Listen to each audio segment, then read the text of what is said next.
नमस्कार, मैं शैलेश कुमार। शैलेश की बात में आपका हार्दिक स्वागत है। और आज हम कुछ सूत्रों पर बात करेंगे।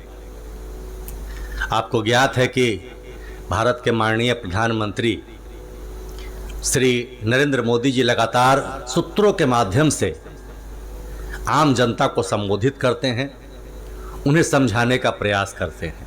कई मंचों पर कई सूत्र उन्होंने दिया है। और इस वक्त हम आज़ादी के अमृत महोत्सव में हैं। 74 वर्ष पूरे करने के बाद 75वें वर्ष में जितने कार्यक्रम हो रहे हैं वो सब आज़ादी के अमृत महोत्सव को समर्पित हैं। एक सूत्र मैं भी देने का प्रयास करूंगा और मैं माननीय प्रधानमंत्री से भी आग्रह करूंगा कि अगर ये संदेश आप तक पहुंच जाए तो इस सूत्र को कभी आप अपने मंचों से कहें, ताकि उसका प्रभाव उन युवाओं पर पड़े, उन व्यक्तियों पर पड़े जो राजनीति को नकारते हैं, जो राजनीति को खराब समझते हैं, समाज को भला बुरा कहते हैं, चाहते तो हैं कि समाज अच्छा हो, लेकिन बस कहने तक रह जाते हैं। लेकिन उसके पहले एक छोटी सी कहानी। बचपन से दो मित्र थे, दोनों साथ पढ़ा करते, लेकिन एक पढ़ने में बहुत अव्वल था और दूसरा चोरी के माध्यम से पास किया करता था। पढ़ाई में उसकी मन नहीं लगती थी। एक हमेशा अपने क्लास में अच्छे अंकों से प्राप्त होता और दूसरा किसी तरह से घींच तीर कर पास हुआ करता था। जैसे तैसे उस मित्र ने 10th पास किया और 10th पास करने के बाद उसकी पढ़ाई छूट गई।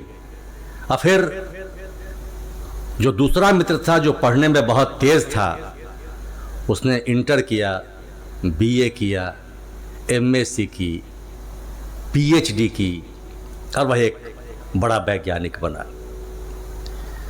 विज्ञान के क्षेत्र में विशेष कार्य के लिए उसे सम्मान प्रदान किया जाना था और आज वह सज धज कर निकला। उसने अपने मित्र को याद किया जो 12-13 वर्ष पूर्व उससे बिछड़ गया था। वह सोच रहा था, वह तो पढ़ता नहीं था, आज हमें देखता तो कितना खुश होता कि पढ़ने का क्या वैल्यू है, पढ़ने का क्या महत्व है। और जब वह मंच पर पहुंचता है, तालियों की गड़गड़ाहट के साथ माननीय मंत्री से जब वह सम्मान प्राप्त करने लगता है, तब वह घोर आश्चर्य में आ जाता है, क्योंकि सामने जो सम्मान देने वाला व्यक्ति था, प्रदान करने वाला व्यक्ति था, वह उसका मित्र था। उस मित्र ने कहा, अगर मेरे सामने ही हाथ फैलाना था तो फिर तुमने इतनी पढ़ाई क्यों की। यह एक व्यंग है, लेकिन आज के समाज को चरितार्थ भी करता है। हम किस सिस्टम में हैं जहां पढ़े लिखे लोगों पर वैसे लोग हावी हो जाते हैं जिन्हें शुद्ध रूप से बोलना भी नहीं आता, शुद्ध उनकी वाणी भी नहीं होती।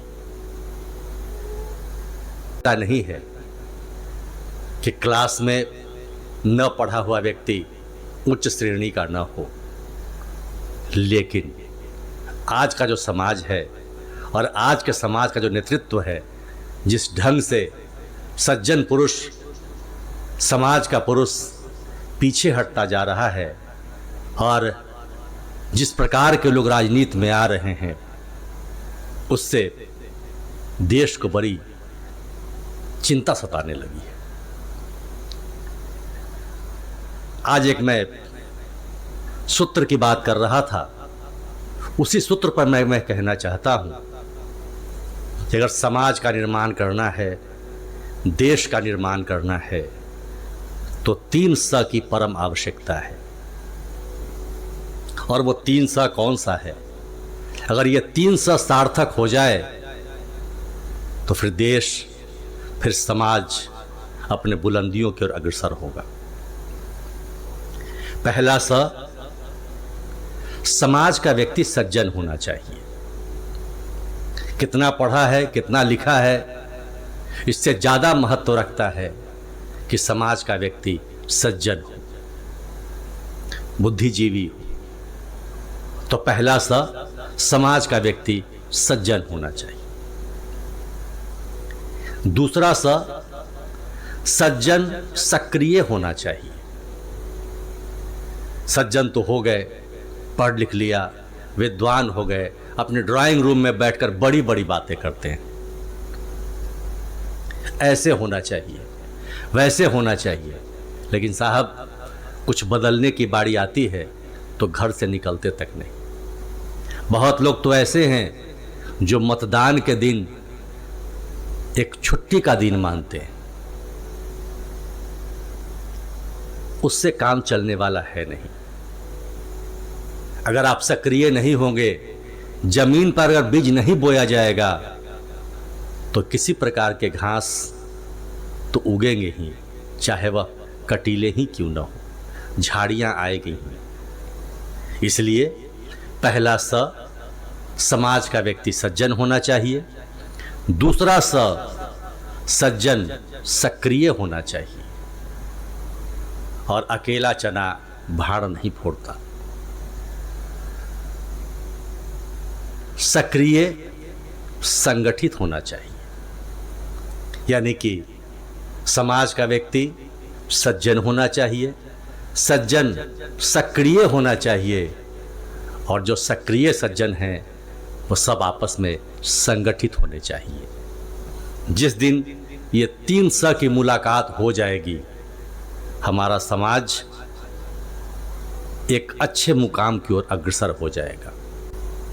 एक बार जब सज्जन सक्रिय होंगे तब पता चलेगा समाज को कि हमें किस में चुनना है, अच्छे को चुनना है या बूढ़े को चुनना है।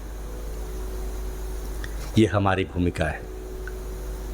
लेखक अपने कलम से इन बातों को रखे, वक्ता अपने बातों से इन बातों को रखे, समाज में जो व्यक्ति कर्मठ है वो अपने कार्य से इन बातों को रखे। और हाँ, एक अगर और जोड़ दिया जाए तो सोने पे सुहागा होगा, क्योंकि जो व्यक्ति सज्जन है और सक्रिय है उस व्यक्ति को से सम्मान भी प्राप्त होना चाहिए। जब तक आप सच्चे व्यक्ति को सम्मानित नहीं करेंगे, दूसरा सच्चा बनने को कौन तैयार होगा। हम सम्मान किनको देते हैं? हम सम्मान देते हैं उनको जिनके पास शान शौकत हो, 8-10 गाड़ियां हों, जिनकी बहुत चलती हो। उन्हें हम समझते हैं ये सफलतम व्यक्ति है। हम उन्हें सफलतम व्यक्ति नहीं मानते जो सच्चा तो है, ईमानदार तो है, लेकिन एक मकान नहीं बना पाया। लोग कहा करते हैं क्या कमाया, जिंदगी में क्या किया, एक मकान तो बना नहीं। आप ये नहीं कहते कि इतने बड़े पद पर इस व्यक्ति ने रहकर भी एक मकान भी बनाने की हैसियत नहीं बनाई। उस ईमानदारी को जब तक समाज में सम्मान नहीं दिया जाएगा, हर व्यक्ति उसी ओर भागेगा जो आज का दौर कहता है। आज इस एपिसोड में शैलेश की बात में हम कुछ अलग तरह की बातें लेकर आए हैं। और एक बात और मैं कहूँ, हर व्यक्ति तमस में है, खास करके हमारे युवा मित्र। वाणी बहुत कारगर चीज़ है, आप इसे अवश्य सुधारें। छोटे छोटी बातों पर तुनके नहीं, छोटी छोटी बातों पे अपशब्द न कहें। और मुझे तब बहुत ख़राब लगता है जब किसी शिक्षण संस्थान के बाहर जो किताबें लेकर विद्यार्थी निकलते हैं, उनकी भाषा अभी के समय में आप सुन लेंगे तो आश्चर्यचकित रह जाएंगे। मैं ये बातें कह रहा हूँ, बहुत लोग कहेंगे ज़माना बहुत बदल चुका। बहुत सारी विकृतियाँ आ गई, तो क्या प्रयास हम छोड़ दें? हम प्रयास अपनी वाणी से कर सकते हैं तो वाणी से करेंगे। और वाणी तो वो धार है साहब जो बड़े बड़े क्रांतियों को मोड़ देती है, समाज में परिवर्तन ला देती है।